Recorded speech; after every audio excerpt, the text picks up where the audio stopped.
Hey yo boys, into this video I'm gonna tell you how to get the golden keys. The golden keys or the royal keys can be used in bubblegum to open up the secret chests, and I believe the secret chests are actually in the void.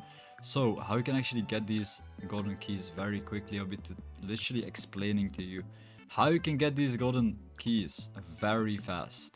But first, if you would like to have infinity gum, you can get infinity gum right now by commenting bubbler.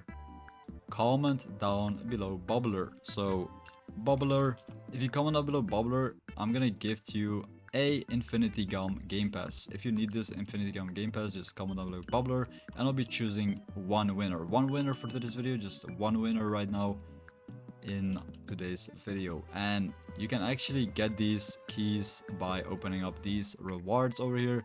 As you guys can see, there's a bunch of rewards and you can actually get 1 in 10 the golden keys. So this is pretty much how you can get the golden keys very quickly, and you can get a lot of them by just playing the game.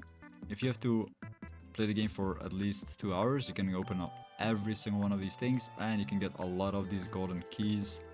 The best reward is the Kitsune pet, which everybody wants, but it's very rare, so you probably won't get it. But don't stop playing, guys. You can actually keep playing and get this pet pretty much instantly by playing every single day and opening these chests with 20x luck at the best. Don't forget to like the video and subscribe or you won't get the rewards.